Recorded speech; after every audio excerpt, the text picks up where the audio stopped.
Hello प्यारे बच्चों और साथियों, कैसे हैं आप? प्यारे बच्चों, आज हम आपके लिए बेहद ही महत्वपूर्ण वीडियो लेकर आए हैं। इस वीडियो में डायरेक्ट स्पीच और इनडायरेक्ट स्पीच से जुड़े महत्वपूर्ण जो कॉन्सेप्ट हैं वे समझाए गए हैं और वीडियो को हमने हिंदी मीडियम और इंग्लिश मीडियम दोनों ही प्रकार के बच्चों को ध्यान में रखते हुए बनाया है। इसमें इंग्लिश मीडियम के बच्चों के लिए फ़ायदे के लिए है और हिंदी मीडियम के बच्चों के लिए भी। आपका चाहे कोई सा भी बोर्ड हो, किसी भी स्टेट का बोर्ड हो या फिर सीबीएसई बोर्ड हो या फिर आप जो है कोई भी कॉम्पिटिटिव लेवल की तैयारी कर रहे हो, उन सभी के लिए जो है ये बेहद ही महत्वपूर्ण है। इसलिए बच्चों, वीडियो को बिना स्किप के अंत तक जरूर देखिए ताकि आपको हर एक रूल्स की जानकारी बारीकी से मिल सके। तो आइए बिना देरी के स्टार्ट करते हैं। सबसे पहला जो स्टेप्स है डायरेक्ट स्पीच से इनडायरेक्ट स्पीच बनाने का, वो है rules for the change of tenses, यानी वाक्यों ये जो है टेंस में परिवर्तन करने के नियम। जब हम डायरेक्ट स्पीच से इनडायरेक्ट स्पीच बनाते हैं तब हम टेंस में परिवर्तन कैसे करते हैं, उसका क्या रूल्स है। तो पहला जो रूल्स है, रूल्स नंबर 1। अब रूल्स नंबर 1 में क्या कहा है? If the reporting verb is in the present or future tense, the tense of the verb in the reported speech is not changed। यानी इसमें कहा है यदि रिपोर्टिंग वर्ब प्रेजेंट या फ्यूचर टेंस में हो तो रिपोर्टेड स्पीच में क्रिया का टेंस नहीं बदला जाता है। ध्यान से सुने, ये जो डायरेक्ट स्पीच है यहाँ में आपको स्क्रीन पर दिखाई दे रहा है डायरेक्ट स्पीच, ये हमारा रिपोर्टिंग वर्ब वाला पार्ट है, यानी रिपोर्टिंग पार्ट कहेंगे। ये हमारा रिपोर्टिंग पार्ट और ये है हमारे से जो है रिपोर्टिंग वर्ब। इस रिपोर्टिंग वर्ब का सी है सब्जेक्ट और जो हमारा इन्वर्टेड कोमा यानी डबल कोमा के अंदर वाला ये जो भाग है ये हमारा है रिपोर्टेड पार्ट और इसमें ये सब्जेक्ट है, ये मेन वर्ब है और ये ऑब्जेक्ट है। तो इसमें क्या कहा है कि यदि रिपोर्टिंग जो पार्ट है, ये रिपोर्टिंग पार्ट की जो क्रिया है यहाँ पे, ये प्रेजेंट टेंस में हो या फ्यूचर टेंस में हो, तो जब हम डायरेक्ट से स्पीच से इनडायरेक्ट स्पीच बनाते हैं तो ये जो दिया हुआ है रिपोर्टेड पार्ट वाला जो वाक्य है, इसकी जो क्रिया, इसका जो टेंस है, ये नहीं बदलता है। तो फिर हम कैसे बनाते हैं इसे? नेक्स्ट देखिए, अब यहां इसका इनडायरेक्ट स्पीच क्या हो जाएगा?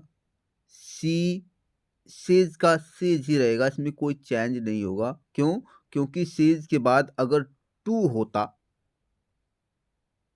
और फिर ऑब्जेक्ट दिया होता तब चेंज होता, वो भी हम आपको बताएंगे। फिर कोमा, इन्वर्टेड कोमा हटाकर कंजंक्शन दैट का प्रयोग करेंगे।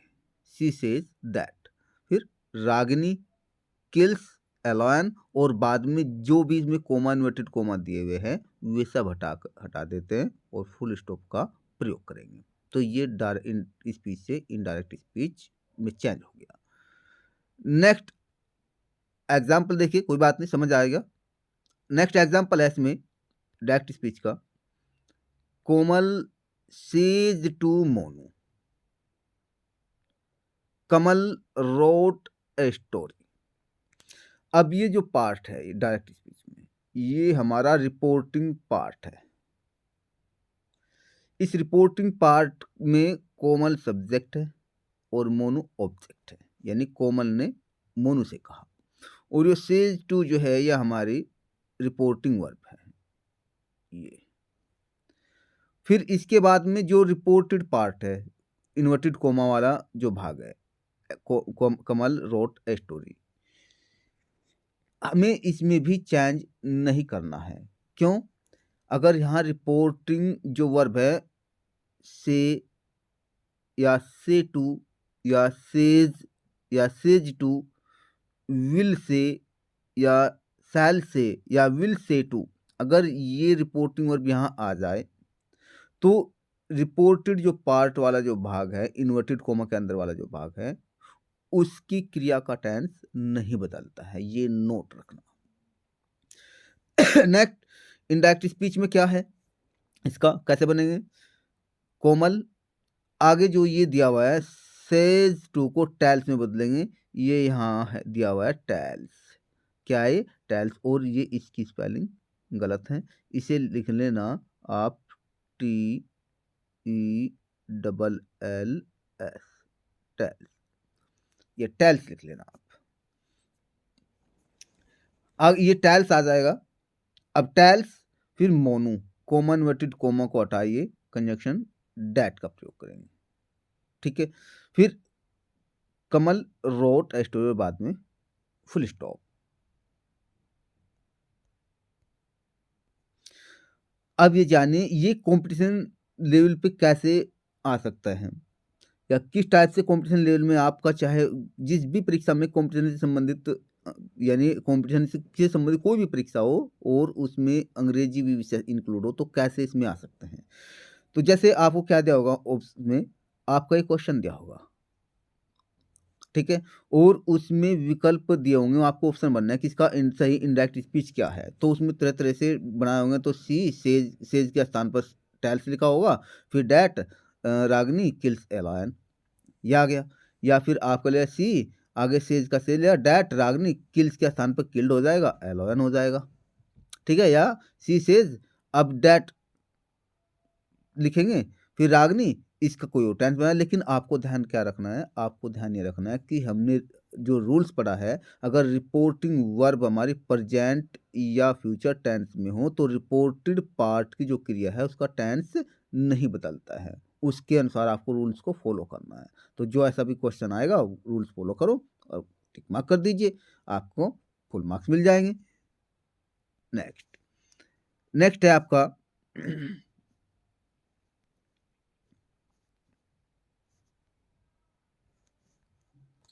ये यहाँ मिस्टेक ही है। नेक्स्ट ये आपका जो आ गया वाक्य, आगे बढ़ते हैं कि कैसे किस प्रकार हम ट्रांसलेट करेंगे। अब इसमें जो है रिपोर्टिंग वर्ब को कैसे बदले, जब रिपोर्टिंग जो पार्ट है उसकी वर्ब प्रेजेंट टेंस में हो तो उसे कैसे बदले।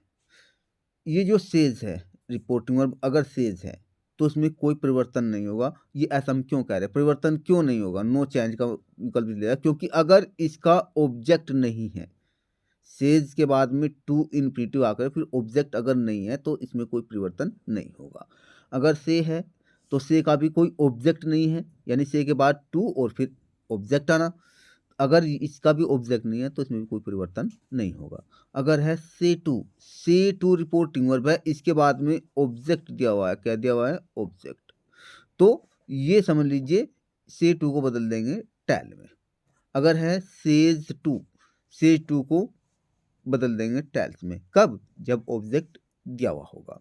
फिर विल से या शैल से, इसमें कोई चेंज नहीं होगा। अगर विल से टू लिखा हुआ है, विल से टू, ठीक है, और उसके बाद में ऑब्जेक्ट, तो विल से टू को विल टेल में बदल देते हैं। तो इस तरह से आपको एक एक स्टेप्स फॉलो करने हैं, किसी प्रकार का कोई डाउट नहीं रहना चाहिए।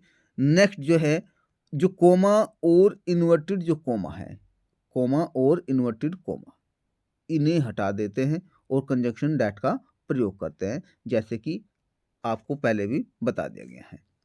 नेक्स्ट, अब रूल्स नंबर 2 में क्या कहा है, if the reporting verb is in the past tense, the tense of the verb in the reported speech is changed into the corresponding past tense. अब यानी सिंपल सी बात, जो यदि रिपोर्टेड, ये जो रिपोर्टिंग जो पार्ट है, कोमा और इन्वर्टेड कोमा से पूर्व वाला जो सेंटेंस है उसकी बात कर रहे हैं। यदि रिपोर्टिंग पार्ट की क्रिया यानी रिपोर्टिंग वर्ब पास्ट टेंस में हो तो हम उसे इनडायरेक्ट स्पीच बनाते समय तो रिपोर्टेड जो स्पीच है उसकी जो वर्ब है उसे हम किस प्रकार बदलते हैं वो देखिए यहाँ पे कैसे चेंज करेंगे। अगर हम मान लिया वाक्य जो है रिपोर्टेड जो पार्ट है reported part present indefinite tense में है तो इसे बदलेंगे पास्ट इंडेफिनिट टेंस में। अगर है प्रेजेंट कंटिन्यूअस टेंस में तो इसे बदलेंगे पास्ट कंटिन्यूअस टेंस में। अगर है प्रेजेंट परफेक्ट टेंस में तो बदलेंगे पास्ट परफेक्ट टेंस में। अगर है प्रेजेंट परफेक्ट कंटिन्यूअस टेंस में तो इसे बदलेंगे पास्ट परफेक्ट कंटिन्यूअस टेंस में। अगर है पास्ट इंडेफिनिट टेंस में तो इसे बदलेंगे पास्ट परफेक्ट टेंस में। नेक्स्ट, यदि ये हमारा दिया हुआ है पास्ट कंटिन्यूअस टेंस तो इसे बदलेंगे पास्ट परफेक्ट कंटिन्यूअस टेंस में। अगर है पास्ट परफेक्ट टेंस और पास्ट परफेक्ट कंटिन्यूअस टेंस तो इनमें कोई परिवर्तन नहीं होगा। फ्यूचर टेंस के विल को वुड में, शैल को शुड में बदलेंगे, कैन को कुड में बदलेंगे और विल में को माइट में बदलेंगे। मस्ट जो है मस्ट का मस्ट भी रह जाता है और कुछ केस में मस्ट हैड टू का भी प्रयोग करते हैं। हैज़ हैव का हैड में बदलेंगे, वोज और वर को हैड बीन में चेंज कर देंगे। तो ये आपको रूल ध्यान रखना है। लेकिन इसके कुछ अपवाद भी हैं, इनके कुछ अपवाद भी हैं। अपवाद क्या है? यहाँ ये अपवाद दिए हुए हैं। ये अपवाद क्या है? Exceptions to the rule. वो क्या अपवाद है देखिए। अब इसका एक्सेप्शन नंबर 1, अपवाद number 1, if the reported speech expresses universal truth or habitual fact, the verb in it does not change according to the tense of the reporting verb। अर्थात यदि डायरेक्ट स्पीच का जो वाक्य है और उसमें रिपोर्टेड जो पार्ट है, रिपोर्टेड पार्ट या रिपोर्टेड स्पीच, वो कोई भी सार्वभौमिक सत्य या हैबिचुअल जो तथ्य है अगर उन्हें प्रकट करता है तो रिपोर्टेड जो पार्ट है उसका टेंस नहीं बदलता है, उसकी क्रिया का जो टेंस है वो नहीं बदलता है, वो सेम रहेगा। जैसे अगर हम कहें सूर्य पूर्व में निकलता है तो पूर्व में तो निकलता है, पूरब में निकलता है ना, सूर्य पूरब में निकलता है और सूर्य पश्चिम में छिपता है। ये बात तो सत्य है, तो कैसे बदल जाएंगे? हमारा देश 15 अगस्त 1947 को आज़ाद हुआ, ये कैसे बदल जाएगा? तो इस टाइप से जो सेंटेंस होते हैं उनमें कोई चेंज नहीं होता है, तो उन्हें ट्रांसलेट हम यानी उन्हें अब डायरेक्ट स्पीच से इनडायरेक्ट स्पीच में हम कैसे चेंज करते हैं, आइए देखिए। तो ये है हमारा डायरेक्ट स्पीच का ये वाक्य आ गया पहला आपका, द टीचर सैड। ये यहाँ टी कैपिटल है, ये आपको ध्यान रखना है। The teacher said, the earth moves round the sun। अब ये अध्यापक ने कहा पृथ्वी सूर्य के चारों ओर घूमती है या पृथ्वी सूर्य का चक्कर लगाती है। ठीक है, तो ये बात जो है जो टीचर ने कही ये सार्वभौम सत्य है। ये जो दिया the earth moves round the sun, ये सार्वभौम सत्य है। इसलिए इस क्रिया का जो टेंस है यानी मूव, ये प्रेजेंट टेंस इंडेफिनिट टेंस में दी हुई है ना, तो इसमें कोई परिवर्तन नहीं होगा। तो यहाँ क्या होगा? द टीचर सैड का सैड ही रहेगा। क्यों? क्योंकि रिपोर्टेड जो रिपोर्टिंग वर्ब है हमारे सैड, इसका कोई ऑब्जेक्ट नहीं दिया हुआ है। कॉमन वेटेड कॉमन कंजक्शन डैट का प्रयोग करेंगे। The earth moves round the sun. तो इस तरह से आप इसे चेंज कर सकते हैं। नेक्स्ट जो आपका दिया हुआ है सेंटेंस डायरेक्ट स्पीच का दिया हुआ है, he said to Ram, he said to Ram, 2 and 2 make 4 पा सकते हैं। तो क्या होगा इसका? ही सैड टू क्या हो जाएगा? Told Ram, he told Ram. Comma वेटेड कॉमा को हटाइए, डैट का प्रयोग कर दीजिए।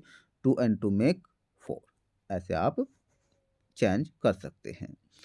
तो ये आपको ध्यान रखना है, यानी आपको सबसे पहला काम ये करना है कि डायरेक्ट स्पीच से इनडायरेक्ट स्पीच में बनाने के जो रूल्स हैं उन्हें अच्छी तरह से कंटेस्ट करना है, लर्न करना है और उन्हीं रूल्स के अनुसार आपको डायरेक्ट से इनडायरेक्ट स्पीच बनाने का अभ्यास करना है। नेक्स्ट आपका जो है आता है how to change reporting verb. अब रिपोर्टिंग वर्ब कैसे बदले, यदि पास्ट टेंस की बात कर रहे हैं, यदि रिपोर्टिंग वर्ब पास्ट टेंस में हो तो उसे चेंज कैसे करें। अगर रिपोर्टिंग वर्ब हमारा है सैड, जिसका कोई ऑब्जेक्ट न दिया हुआ हो रिपोर्टिंग पार्ट में, तो सैड का सैड ही रहता है। अगर है सैड टू तो हमारा सैड टू का टोल्ड हो जाता है। तो नेक्स्ट इसमें जो है अब आता है एक्सेप्शन नंबर 2 यानी अपवाद number 2। If the reported speech states a past historical fact, the past indefinite tense remains unchanged. यानी इसमें क्या कहा है, अब इसमें शर्त ये आ गई भाई, पहली जो शर्त है कि रिपोर्टिंग जो वर्ब है वो तो पास्ट टेंस में है, और इसमें कहा गया था पहले कि रिपोर्टिंग वर्ब अगर पास्ट टेंस में है तो टोल्ड में बदल देंगे, तो बदल जाएगी। लेकिन इन्वर्टेड कोमा के अंदर का जो वाक्य है अगर वो पास्ट टेंस में यानी पास्ट इंडेफिनिट टेंस में है तो उसे हम पास्ट परफेक्ट टेंस में बदलते हैं। लेकिन उसका ये अपवाद आ गया। अपवाद क्या है, अगर रिपोर्टेड जो स्पीच है यानी इन्वर्टेड कोमा वाला जो वाक्य है, इससे कोई ऐतिहासिक घटना यानी पास्ट की बीते हुए समय कोई सार्वत्रिक ऐतिहासिक घटना का वर्णन दिया हुआ है, तो पास्ट इंडेफिनिट टेंस जो होगा उसमें कोई परिवर्तन नहीं होगा। तो जैसे डायरेक्ट स्पीच में दिया हमारे यहाँ पे, he said to Rohan comma inverted comma India became free on 15th August 1947। तो यहाँ जो है इसका इनडायरेक्ट स्पीच क्या हो गया, ही सैड टू का हो जाएगा told Rohan, he told Rohan, और कोमा इन्वर्टेड कोमा हटा कंजक्शन दैट का प्रयोग करेंगे। फिर India Beckham free on 15th August 1947 और बाद में full stop, coma inverted coma को हटा दीजिए। क्यों, क्योंकि ये जो है हमारे बीते समय की ऐतिहासिक घटना का वर्णन है जो सत्य है, इसलिए हम बीते समय की जो भी ऐतिहासिक घटना होती है उन्हें चेंज नहीं कर सकते हैं। नेक्स्ट आपका आता है अपवाद नंबर 3। अब तीसरा अपवाद में क्या है, if the reported speech states two actions that took place at the same time, the past in a continuous tense in it is not changed। यानी यदि रिपोर्टेड जो स्पीच है, डायरेक्ट स्पीच की बात है, डायरेक्ट स्पीच में reported जो part है यानी इन्वर्टेड कोमा वाला जो भाग है उसे कहता है रिपोर्टेड पार्ट या रिपोर्टेड स्पीच। वो किसी ऐसे कार्यों को बताए जो एक ही समय में हो रहे हैं और पास्ट कंटिन्यूअस में है, तो उसमें कोई परिवर्तन नहीं होता है।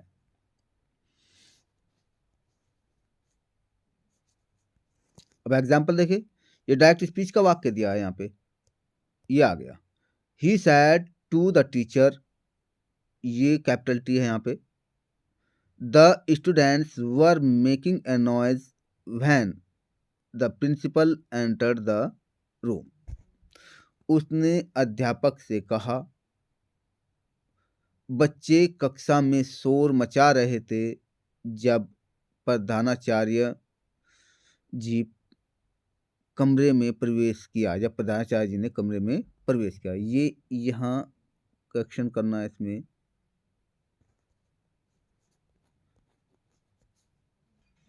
ये जो प्रिंसिपल शब्द है इसमें पी कैपिटल होगा और ये जो दिया हुआ है LE, ये यहाँ मिसप्रिंट है तो ये आएगा PRINCIPAL, principal enter the room, तो ये सही होगा। अब इसका इनडायरेक्ट स्पीच क्या हो जाएगा, ही सैड टू का टोल्ड हो जाएगा, he told the teacher, coma inverted coma हटाकर डैट का प्रयोग कीजिए। फिर ये जो वाक्य दिया हुआ है, ठीक है, ये दो कार्य, दो काम एक साथ ये हुए ना, एक ही स्थान पर हुए, यानी एक स्थान, एक साथ नहीं, एक स्थान पर हुए हैं। अब यहाँ जो है ये आएगा the students were making a noise, बच्चे तो पहले से शोर कर रहे थे। फिर the teacher enter the room, यहाँ टीचर नहीं है, ये यहाँ भी गलत लिख टाइप किया हुआ है, यहाँ ये लिख, यहाँ प्रिंसिपल आएगा बच्चों, क्या आएगा, प्रिंसिपल, ये भी गलत टाइप किया हुआ है, ये प्रिंसिपल आएगा, प्रिंसिपल एंटर द रूम। इस प्रकार आप डायरेक्ट स्पीच से इनडायरेक्ट स्पीच बना सकते हैं। नेक्स्ट अपवाद नंबर 4। अब अपवाद नंबर 4 क्या है? If the reported speech states an improbable और hypothetical condition, the past indefinite tense remains unchanged. अब ये समझिए,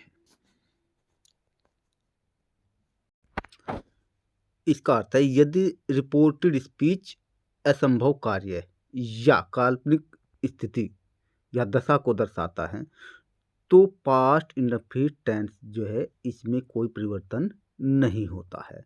जैसे कि आपके इस सेंटेंस में दिखाया गया है, ये डायरेक्ट स्पीच में, she said if I were a king I would build another Taj Mahal. उसने कहा यदि मैं एक राजा होते। अब यहाँ ये जो है ये गलत क्या है, यहाँ ये सी नहीं है, यहाँ ये ही है, क्या है, ही, क्योंकि ए किंग जो है किसके लिए आता है, ही के लिए, इसलिए यहाँ पे ही है। अगर यहाँ सी होता तो यहाँ ए क्वीन कहते हैं, तो इसलिए यहाँ क्या है, ये यहाँ पे ही है, he said, comma inverted comma, if I were a king I would build another Taj Mahal. यदि मैं एक राजा होता तो मैं दूसरा ताजमहल बनाता। तो ये जो है पूरी एक कल्पनाएं तो है, असंभवी तो है, तो इसलिए ऐसे जो वाक्य होंगे उनका भी इनडायरेक्ट स्पीच नहीं बनेगा। उनके पार्ट जो रिपोर्टेड जो पार्ट है, रिपोर्टेड पार्ट की क्रिया में कोई टेंस में परिवर्तन नहीं होगा। तो क्या कहेंगे, यहाँ यहाँ ये दिया हुआ है, फिर वही मिस्टेक दी हुई है, जिससे यहाँ ये मिसप्रिंट हुआ है, यहाँ पे सी सी के स्थान पे यहाँ क्या है, ही, क्या है, ही, सी के स्थान पे दिया हुआ है ही, यहाँ है ये ही। अब हम क्या कहेंगे, सैड डैट इफ, जब ये यहाँ ही था तो आई क्योंकि हमारे फर्स्ट पर्सन का प्रोनाउन है, इसे ही के अनुसार यहाँ क्या हो जाता, यहाँ ही, क्या हो जाता, ही। अब ही के बाद फिर वर। अब आप कहेंगे सर कि ही के साथ तो वो आता है या आई के साथ भी वो जाता है, लेकिन यहाँ वर क्यों? क्योंकि ये जो कल्पना है, कल्पना करने, अगर जो काल्पनिक जो असंभव कार्य वाले जितने भी सेंटेंस होता है जहाँ कल्पना की जाती है, वहाँ सब्जेक्ट चाहे कोई भी हो, फर्स्ट पर्सन, सेकंड पर्सन या थर्ड पर्सन कोई भी हो, उनके साथ में वर ही आता है। तो ये ध्यान रखना। तो if he were a king, फिर ये यहाँ भी ही है, ही, क्योंकि यहाँ ही है, यहाँ तब आयता तो यहाँ ही हो जाएगा, he would build another Taj Mahal. Next rules जो है, अब ये आ गया प्रोनाउन में परिवर्तन, कि प्रोनाउन में परिवर्तन कैसे करें। सबसे पहला इसका रूल क्या है, सबसे पहला इसका रूल है, यदि इसमें दिया pronouns of the first person in the reported speech are changed into the person of subject of the reporting verb. यदि डायरेक्ट स्पीच में जो रिपोर्टेड पार्ट है, रिपोर्टेड पार्ट की क्रिया का जो सब्जेक्ट है वो फर्स्ट पर्सन का हो, जैसे यहाँ पे दिखाया हुआ है फर्स्ट पर्सन का हो, तो उसमें जो परिवर्तन करेंगे हम रिपोर्टिंग जो वर्ब है said to, reporting verb said to के सब्जेक्ट के अनुसार करेंगे, ठीक है। और परिवर्तन कैसे करेंगे ये देखिए, जैसे ये वाक्य दे दिया आपका, राजा सैड, ये सैड SAID, ये बहुत सारी मिसप्रिंट हो रहा है, ये SAID said, Raja said to him I am going to Delhi. अब ये जो है यहाँ पर रिपोर्टेड जो पार्ट है, I am going to Delhi, इसमें सब्जेक्ट जो है फर्स्ट पर्सन का प्रोनाउन है आई। तो इसे इसमें चेंज कैसे करेंगे इनडायरेक्ट स्पीच में? राजा सैड टू का टोल्ड हो गया, him comma inverted comma that आ गया, आई को राजा के अनुसार चेंज करो। राजा नाउन है, लेकिन यहाँ प्रोनाउन की बात करें ना, राजा के लिए सब्जेक्टिव केस में प्रोनाउन क्या होगा? ही। फिर टेंस बदल दो, प्रेजेंट कंटिन्यूअस को पास्ट कंटिन्यूअस बदल देंगे, वॉज गोइंग टू दिल्ली। अब जैसे दूसरा वाक्य है, they said to Nitin we wrote a letter. अब ये आपको भी ऐसे ही चेंज करना है। ये दे सैड टू का क्या हो जाएगा? Told. Nitin comma inverted comma को हटाइए, वी को दे के अनुसार बदल लीजिए, ठीक है। तो यहाँ जाएगा दे, फिर ये हमारा पास्ट ने फिर टेंस का वाक्य, तो पास्ट में बदल जाएगा, हैड और बाद में सब नेक्स्ट आ जाएगा। ऐसे ही आपका रूल नंबर 2। रूल नंबर 2 क्या है? रूल नंबर 2 में जो है, pronouns of the second person in the reported speech are changed into the person of the object of the reporting verb. अर्थात इसमें क्या कहा है, यदि डायरेक्ट स्पीच में रिपोर्टेड पार्ट की जो क्रिया है, रिपोर्टेड पार्ट की क्रिया का जो सब्जेक्ट है वो सेकंड पर्सन का प्रोनाउन यू हो, यू, ठीक है। तो उसमें जब हम परिवर्तन करेंगे तो डायरेक्ट स्पीच में जो रिपोर्टिंग जो वर्ब है, रिपोर्टिंग वर्ब का जो ऑब्जेक्ट है, सैड टू के बाद में जो ऑब्जेक्ट आता है उसके अनुसार हम परिवर्तन करेंगे। जैसे आपको उदाहरण दिया हुआ है, आई सैड टू मीरा, ये वाक्य आ गया, यू आर ऑनेस्ट, आप ईमानदार हो। तो ये जो है इंडायरेक्ट स्पीच में कैसे बनाएंगे? आई सैड टू क्या जाए? Told Meera, I told Meera. फिर कोमा हटाइए, डैट। यू सेकंड पर्सन का प्रोनाउन है, इसे मीरा के अनुसार बदलेंगे। मीरा एक लड़की है, इसलिए इसका सब्जेक्ट के साथ क्या आ जाए? सी। और ये इज आर एम को वो या वर्ब में बदलते हैं, वो आ जाएगा सी के साथ, हो जाएगा ऑनेस्ट। अब बात करते हैं फर्स्ट पर्सन का प्रोनाउन कैसे। ये जो फर्स्ट पर्सन के जो प्रोनाउन हैं, फर्स्ट पर्सन, सेकंड पर्सन या थर्ड पर्सन के प्रोनाउन जो है ये कैसे हैं। अब यहाँ ये थोड़ा मिस्टेक हो रहा है कि सबसे पहले बात ये कहें कि फर्स्ट पर्सन का जो प्रोनाउन है कौन कौन से है। फिर हमने यहाँ पे लिख दिया सब्जेक्टिव केस उनके, ऑब्जेक्टिव केस, फिर पॉजेसिव केस। अब ये समझिए, आई जो है फर्स्ट पर्सन का प्रोनाउन है और ये सब्जेक्टिव केस में है, और इस आई का ऑब्जेक्टिव केस है मी, ठीक है। और आई का पॉजेसिव जो केस है माई और माइन है, जबकि माइन इसमें पॉजेसिव प्रोनाउन है और माई इसमें पॉजेसिव एडजेक्टिव है। अंतर दोनों में क्या है? माई के साथ नाउन आता है हमेशा और माइन के साथ में नाउन नहीं आता है। माई को वाक्य के शुरुआत में नाउन के साथ भी लिखा जा सकता है, बीच में भी और अंत में भी, लेकिन माइन की जो शर्त है वो वाक्य के शुरुआत में कभी नहीं लिखा जाता, ये भी आप ध्यान रखना।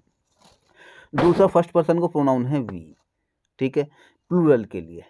वी का ऑब्जेक्टिव केस यानी ऑब्जेक्ट अस, ठीक है। और पॉजेसिव जो केस है वी का आवर और आवर्स है। सेम वही कंडीशन है, आवर जो है इसका है ये हमारा पॉजेसिव एडजेक्टिव है और आवर्स हमारा पॉजेसिव प्रोनाउन है। अंतर क्या है? इस आवर के साथ तो नाउन का प्रयोग होता है और इसके साथ नाउन का प्रयोग नहीं होता है। फिर बात करते हैं सेकंड पर्सन के प्रोनाउन की। सेकंड पर्सन का जो प्रोनाउन है वो यू है, यू यानी तुम, आप। अब इसमें जो है यू का जो ऑब्जेक्टिव केस है वो यू होता है और यू का जो पॉजेसिव केस है वो योर और योर्स होता है। तो यहाँ डिफरेंस इसमें भी वही है कि योर तो पॉजेसिव एडजेक्टिव है और योर्स ये जो ये दिया हुआ है ये हमारा पॉजेसिव प्रोनाउन है। इसके साथ नाउन नहीं आती, इसके साथ नाउन सदैव आती है। अब थर्ड पर्सन के जो प्रोनाउंस है वे कौन कौन से हैं? थर्ड पर्सन के जो प्रोनाउन है उसमें है एक तो ही, ठीक है, ही जो दिया हुआ है आपका, ही का ऑब्जेक्ट हिम होता है और इसका पॉजेसिव केस हिज होता है, ठीक है। सी का ऑब्जेक्ट हर और पॉजेसिव केस का हर भी होता है और हर्ष भी। सेम वही जैसे हमने पहले बताया वो रूल है। इट का इट ऑब्जेक्ट हो जाएगा और इट्स इसका पॉजेसिव केस हो जाएगा। दे का क्या हो जाएगा, object them, possessive case their, और पॉजेसिव प्रोनाउन इसका देयर्स होता है, उसमें एस लग जाता है। तो इस तरह से हम ये जो है आपको ये भी याद रखना है। अब जो है नेक्स्ट जो स्टेप्स है क्या है, nearness expressing words changes distance expressing words. जो नज़दीकी प्रकट करने वाले जो शब्द होते हैं उन्हें दूरी प्रकट करने वाले शब्दों में बदला जाता है। अब कैसे, कौन कौन से शब्द है वे, जैसे नाउ, नाउ नाउ को बदलेंगे इनडायरेक्ट स्पीच में देन में, दिस को बदलेंगे दैट में, दीज को दोज में। ये प्लूरल है, ये नज़दीक के लिए, ये दूर के लिए। ये सिंगुलर है नज़दीक के लिए, दैट सिंगुलर है दूर के लिए। हियर को देयर में, दस को सो में, एगो बिफोर। तो इसी तरह जो है इन्हें सबको चैन को बदलते जाते हैं। टुडे को डैट डे में, टू नाइट को डैट नाइट में, ठीक है, टुमारो को द नेक्स्ट डे में, यस्टरडे को द डे बिफोर या द प्रीवियस डे में बदल देंगे। आगे ऐसे लास्ट नाइट को द प्रीवियस नाइट में, लास्ट वीक को द प्रीवियस वीक में, लास्ट मंथ को द प्रीवियस मंथ में, लास्ट ईयर को द प्रीवियस ईयर में बदलेंगे, यानी ये दिया हुआ है, ठीक है। तो यहाँ ऐसे आपको ये जो है चेंज करने हैं, और द नेक्स्ट वीक को बदलें द फॉलोइंग वीक में या द डे बिफोर में। अब इसी तरह जो है द डे आफ्टर टुमारो को बदलेंगे the day after the next day, just को देन। तो इस प्रकार आपको ये महत्वपूर्ण जो रूल्स बताए हैं आपको याद रखना है। किसी भी परीक्षा में, चाहे आपकी किसी भी स्टेट की हो, किसी भी बोर्ड्स की हो, चाहे वो एकेडमिक हो या फिर कॉम्पिटिटिव हो, ये रूल्स हर जगह पूछे जाते हैं, इनसे बाहर कुछ नहीं पूछा जाता है। तो बच्चों यदि आपको समझ आया और आपको अच्छा कंटेंट लगे तो हमें मैसेज बॉक्स में या कमेंट करके लिख कर भेजिए। हम next video direct indirect speech पे ही बहुत जल्द लेकर आएंगे, जिसमें आपके हर एक डाउट क्लियर किए जाएंगे। यदि आप चाहते हैं कि हम आपके लिए और ज़्यादा ऐसे वाक्य लेकर आए जिनका डायरेक्ट स्पीच से इनडायरेक्ट स्पीच में अच्छी तरह समझाया जाए, तो आप हमें कमेंट में लिख कर भेजिए। फिर मिलता है एक नए वीडियो के साथ, एक नए उमंग और जोश के साथ।